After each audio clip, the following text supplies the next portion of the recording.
እዛ ልጅ ጋር መገናኘትሽ ለምን ደሞ አታቆሚም? ከኤርሚያስ ጋር ነው እንዴ? አንተስ ከአምራን ጋር እየተገናኘ አይደል እንዴ? ለኔ ሲሆን ነው ጥፋት የሚሆነው? እኔማ ለምን እንደምገናኝ ራስሽ ታውቂዋለሽ። እሺ እና እኔ ኤሚል ለመርዳት ነው ከኤርሚያስ ጋር የምገናኘው። ለቅናት ቦታና ሰዓት ምረጥለት እንጂ። ያቺ አምራ ልታበሳጨኝ ፈልጋ ፎቶ አስታሳየችኝ እና የተሳካላት አይመስልህም? በጣም ተናዳሃል እኮ። ከዚህ በኋላ ከሱ ጋር በምንም ተአምር ነው አሚን እንዳላይሽ፣ በኤሚን ጉዳይ ቢሆን። የአምራን ደም ተመሳሳይ መሆኑን የነገረን እሱ መሆኑን ረሳው እንዴ? እኔ ካሁን በኋላ ነው ያልኩሽ። በሌላ ነገር የተበሳጨ ነው የምትመስለው። ነው እየለመድሽ ነው። አንድ ነገር ልንገርሽ አለ፣ እርግጠኛ እንድትሆኚ የምነግርሽ አንድ ቀን እኔና አንቺ ቦታ መቀየራችን አይቀርም። እሱ እንኳን እርግጠኛ ባትሆኚ ነው የሚሻልሽ። እንዴት ባክሽ? አንቺ ያለሽው እዚህ ነው። ዓለም ላይ ምን እየተፈጠረ እንደሆነ እንኳን አታውቂ እና እዚህ ቦታ ነው ስታይ ደስ አለሽ አይደል?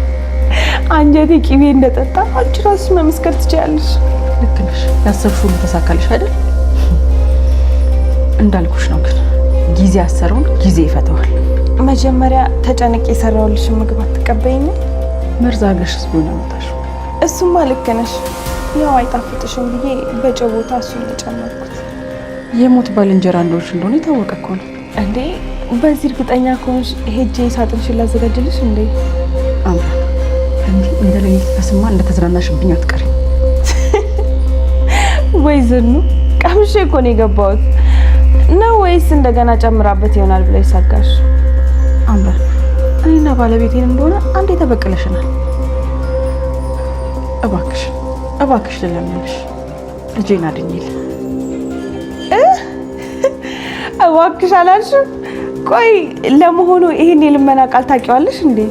እባክሽ ደግሜ ልለምንሽ፣ ኤሚን ብቻ አድኝልኝ። ጠላት ከሆነ ሰው እንደዚህ አይነት የልመና ተማጽኖ መስማት እንዴት ደስ ይላል መሰለሽ። እባክሽ ደግሜ ልለምንሽ፣ ኤሚን ብቻ አድኝልኝ። ተስማምተናል እኮ ነው ወይንስ ናውም አልነገረሽ? ምን ነው የሚነግረኝ? በምትኩ ድርጅቱን ልቀማችሁ እንደሆነ። ምን?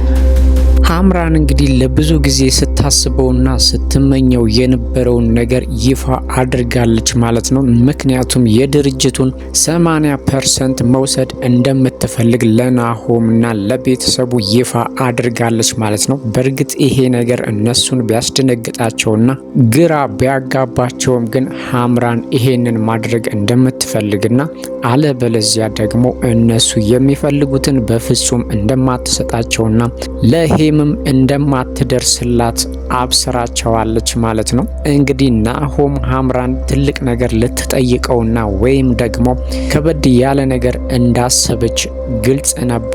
ግን ደግሞ በፍጹም እንዴት አደርጋለች ብሎ ያላሰበውን ነገር ነግረዋለች ማለት ነው። የድርጅቱን 80% ነው የምፈልገው ብላ አስደንግጠዋለች። እንግዲህ ይሄ ነገር ምን ያህል ለነሱ ከባድ እንደሆነ ግልጽ ነው።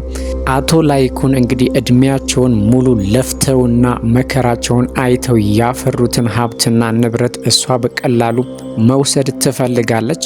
ይሄ ደግሞ ለነሱ ለቤተሰባቸው በጣም ከባድ ነገር ነው የሚሆንባቸው ማለት ነው። ምክንያቱም 80% ለሷ ከሰጡ እነሱ በድርጅቱ ላይ ምንም አይነት ድርሻ አይኖራቸውም ማለት ነው። ምክንያቱም 20%ም ውጭ ያለችው የሌላ ሰው ነው ማለት ነው። ስለዚህ ባዷቸውን ነው የሚቀሩት። ይሄ ለነሱ ትልቅ መርዶ ነው ማለት ነው። እንግዲህ አምራን ከዚህ በፊትም በዚህ በአክሲዮን ጉዳይ ከዝናሽ ጋር ለብዙ ጊዜ ስትጣላና ስትጨቃጨቅ የነበረችበት ጉዳይ ነው ማለት ነው። እንግዲህ የዝናሽን ሚስጥር አወጣለሁ አታውጭም በሚለው ይሄን ያህል % ካልሰጠሽኝ ብለው ብዙ ሲጣሉና ሲጨቃጨቁ የቆዩበት ጉዳይ ነው ማለት ነው። አሁን ላይ ደግሞ አምራን ትልቁን አጋጣሚ አግኝታለች። ይሄንን ነገር ማድረግ እንዳለባቸውና ከዚህ በላይ ወይም ከዚህ ውጪ ሌላ አማራጭ እንደሌላቸው ግልጽ ነው። ምክንያቱም ሄሚ ያለችበት ሁኔታ በጣም አሳሳቢ ነው። ያለችበት የጤና ሁኔታ በየቀኑ እየጎዳትና ወደ ሞት እየወሰዳት እንደሆነ ግልጽ ነው። አምራን ደግሞ ይሄንን በእርግጠኝነት ታውቃለች። ምክንያቱም ሌላ አማራጭ እነሱ የላቸውም። ሌላ ሰው እንኳን በእርጋታ ሄደው እንዳይፈልጉና ሌላ አማራጭ እንዳይጠቀሙ ሁኔታዎችና ወይም ደግሞ ሄሚ ያለችበት ሁኔታ በጣም አሳሳቢ ስለሆነ በዚህ ላይ ደግሞ ዶክተሩ ቶሎ በሉ ቶሎ ካልታከመች እያለ እነሱን ቤተሰቧን ባገኘ ቁጥር እየጨቀጨቃቸው ነው ያለው ማለት ነው። ስለዚህ ሌላ አማራጭ ምንም ማድረግ ስለማይችሉ ሀምራን ይሄንን ነገር ደግሞ ስላወቀች ከ80% ውጪ ምንም ነገር አላደርግም ብላለች ማለት ነው። እንደውም ሀሳቤን ራሱ እቀይራለሁ መስጠት አልፈልግም ብትል ራሱ መብቷ እንደሆነ ስለሚያውቁ ምንም አማራጭ የላቸውም ማለት ነው። በእርግጥ ይሄንን ጉዳይ እንግዲህ ላይኩንና ወይዘሮ ዝናሽ አልሰሙትም ማለት ነው። ወይዘሮ ዝናሽ እንግዲህ ቀጥታ ከሀምራን ሰምታዋለች ይሄ ያደረገችው ያለ ነገርና ሀምራን አሁን ላይ የጠየቀችው ነገር ወይዘሮ ዝናሽን ከምንም በላይ አስደንግጧታል ማለት ነው። ግን ደግሞ ይሄንን ነገር ላይኩን እስካሁን ድረስ አልሰማውም። ቢሰማ እሱ ይሄንን ነገር ከመፍቀድና የኤምን ህይወት ከማዳን ወደ ኋላ አይልም ማለት ነው። ምክንያቱም ከልጄ የሚበልጥ ነገር ምንም ነገር የለም ብሎ ሊወስን ይችላል ማለት ነው። ይሄንን ነገር ደግሞ እንዴት አድርገው እንደሚነግሩት ግራ ገብቷቸዋል። ናሆምም ይሄ ነገር እንዴት ተደርጎ ለላይኩን እንደሚነገር ግራ ገብቶታል ማለት ነው። ምክንያቱም ላይኩን የወይዘሮ ዝናሽን ያህል ሀምራን ለጠየቀችው ነገር ላይጨነቅ ይችላል ማለት ነው። ምክንያቱም የልጁ የሄሚ ህይወት ስለሆነ ማለት ነው። ስለዚህ በቀጥታ ስጧትና የልጄን ህይወት አድኑልኝ ብሎ ሊል ይችላል ማለት ነው። ወይዘሮ ዝናሽም እንግዲህ ሀምራንን በተማጽኖ ልጄን አድኝልኝ እባክሽን እያለች በተደጋጋሚ ለምናታለች ማለት ነው። ሀምራን በጣም ሁሉም ነገር በእጇ ስለሆነና ቤተሰቡ በጠቅላላ እሷ ያለችውን ነገር ማድረግ እንዳለባቸው ስለገባትና አማራጭም እንደሌላቸው ስለተረዳች አሁን ላይ እንግዲህ ወይዘሮ ዝናሽ ላይ በኩራትና በትዕቢት ነበረ ስታላግጥባት የነበረው ማለት ነው። ግን ደግሞ የጠየቀችውን የአክሲዮን መጠን ስትሰማ ወይዘሮ ዝናሽ በጣም ደንግጣለች ማለት ነው። ሌላው ነገር ደግሞ ከዚህ በፊት እንግዲህ ኑሃሚን ኮኪን የምትባል ልጅ ታውቅ ነበረ። ምክንያቱም በአንድ አጋጣሚ አባቷና ማለትም የኑሃሚን አባትና እሷ ቤት ተከራይቶ በሚኖሩበት ሰዓት አንዲት ኮኪ የምትባል ህፃን ልጅ ተዋውቀው ነበር ማለት ነው። እንግዲህ ህፃኗ የኤርሚያስ ልጅ ነች ማለት ነው።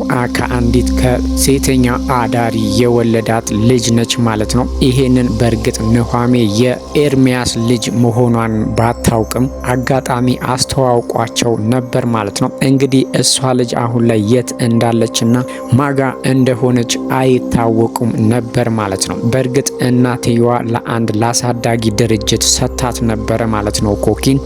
የአሳዳጊ ድርጅቱ ደግሞ እንግዲህ ጉዲፈቻ ለሚያሳድጉ ሰው ልጅቷን አሳልፎ ሰጥቶ ነበረ። እነዛ ሰዎች ደግሞ ልጅቷን እንደ ልጅና እንደ ህፃን ሊያሳድጓት አልቻሉም። ሱሰኛና መጥፎ ባህሪ ስለነበራቸው ልጅቷን እየደበደቡና መከሯን እያሳዩት ባሉበት አጋጣሚ ህፃኗ እንግዲህ የነሱን ዱላና የነሱን ያልተገባ ነገሮችን መቆጣጠር ስላቃታት ጠፍታ ነበር ማለት ነው። ስለዚህ እንግዲህ በጠፋችበት ሰዓት ደግሞ አንዲት ፋንቱ የምትባል ሴትዮ መንገድ ላይ አግኝታ እያኖረቻት ነበር ያለችው ማለት ነው። በዚህ አጋጣሚ እንግዲህ ኑሃሚን በመንገድ ላይ ስታልፍ ኮኪ ኑሃሚን አይታ ጠርታታለች ማለት ነው። ኑሃሚን እንግዲህ ምንን እየተፈጠረ እንደሆነ ግራ ቢገባትም ልጅቷን በጣም ስለምታቃትና ልጅቷን በቀላሉ የምትረሳ ስላልነበረች እዛ ጋር ምን ልትሰራ እንደምትችል ስትጠይቃት እስካሁን የተፈጠረባትንና ያለፈችውን ነገር በሙሉ ነግራታለች ማለት ነው። ኑሃሚን እንግዲህ ጊዜ ሳታጠፋ ሁለቱንም ማለትም ኮኪንና መንገድ ላይ አግኝታት የነበረችውን ፋንቱን ወደ ቤታቸው ወስዳቸዋለች ማለት ነው። ስለዚህ አሁን ላይ እንግዲህ ኮኪ ቤት አግኝታለች ማለት ነው። ምክንያቱም ኑሃሚን ከዚህ በፊትም በጣም ትወዳታለች። በዛ ላይ ደግሞ የኑሃሚን አባት ኮኪን በጣም ነው የሚወዳት ማለት ነው። ጣፋጭና ቀልጣፋ ልጅ ስለሆነች ከሰው ጋር የመግባባትና በሰው ልብ ውስጥ የመቅረት ተፈጥሮ አላት ማለት ነው። ስለዚህ አሁን ወደ ቤቷ ወስዳታለች ማለት ነው። እንግዲህ ፋንቱም ማለት ነው እንግዲህ ኑሃሜ እያደረገችላቸው ላለው ነገር አመስግናለች ማለት ነው። በዚህ መሃል እንግዲህ ኑሃሜም እኔም እኮ እዚህ ደረጃ የደረስኩትኝ በሰው ቸርነት ነው ብላ ላይኩን ትልቅ ነገር እንዳደረገላት ተናግራለች ማለት ነው። በዚህ መሃል ደግሞ እንግዲህ ፋንቱ የላይኩንን ስም ስትሰማ ደንግጣለች ማለት ነው። ምክንያቱም እዚህ ጋር ምናልባትም እንግዲህ ላይኩንና ፋንቱ ግንኙነት ሊኖራቸው ይችላል ማለት ነው። የሚገናኙበት መንገድ እንግዲህ የናሆም እናት ማን እንደሆነች አናውቅም። ስለዚህ ናሆምም እንግዲህ ላይኩንን ሲጠይቀው ከዚህ በፊት የት እንዳለች አላውቅም ብሎታል ማለት ነው። ስለዚህ ፋንቱ የናሆም እናት ልትሆን ትችላለች ማለት ነው። ሌላው እንግዲህ አሁን ላይ ኤርሚያስ ማንነቱንና የድሮ ባህሪውን እየተወነው ያለው ማለት ነው። ስለዚህ እንግዲህ አሁን ላይ ኮኪን ደግሞ ኑሃሜ ጋር ሲያያቱ እሷን ልጁ መሆኗንና ወይም ደግሞ የሱ ልጅ እንደሆነች ለኑሃሜ ሊነግራት ይችላል ማለት ነው። ምክንያቱም ኑሃሜ የኮኪ አባት ማን እንደሆነ በእርግጠኝነት አታውቅም ማለት ነው። ስለዚህ አሁን ላይ ኤርሚያስ ራሱን ከበፊቱ ማንነቱ እየቀየረና ወደ ተሻለ ሰው እየመጣ ስላለ ምናልባትም ኮኪን ሲያያት እንግዲህ አባትነቱና የሱ ልጅ መሆኗን ለኑሃሜ ይነግራል ማለት ነው። ስለዚህ እንግዲህ ኮኪንም ሊያሳድጋትና ወይም ደግሞ ሊንከባከባት ይችላል ማለት ነው። ሌላው እንግዲህ ሀምራ ለናሆም ፎቶ አሳይተዋለች ማለት ነው። ስለዚህ ኤርሚያስ ጋር ኑሃሜ ስታወራ ፎቶ አንስታ አሳይተዋለች። ይሄ ነገር ደግሞ ናሆምን አስቆጥቷታል። ሀምራን ይሄንን ነገር አውቃ ነው ያደረገችው። ምክንያቱም በናሆምና በኑሃሜ መካከል ያለውን ክፍተት ተጠቅማ እነሱን ማጣላት ትፈልጋለች ማለት ነው።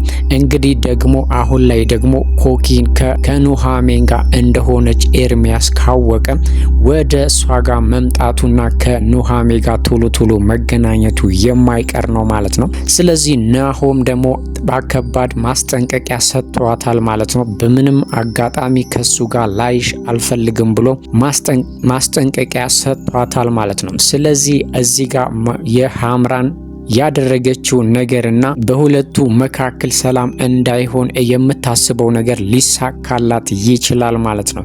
ምክንያቱም ኮኪን ኑሃሜ ጋር ስለሆነች ኤርሚያስ ደግሞ የሱ ልጅ እንደሆነች ለኑሃሜ ከነገራትና ባህሪውንም እያሻሻለ ስለሆነ ምናልባት ለልጁ እያለ ወደ እሷ ጋር በሚመላለስበት ሰዓት ናሆሜ ደግሞ ከዚህ በፊት ያልጨረሳችሁት ነገር ቢኖራችሁ ነው እንጂ ለምንድን ነው አትገናኙ ብዬሽ የምትገናኙ ብሎ በመሃላቸው ትልቅ ልዩነት ሊፈጥር ይችላል ማለት ነው።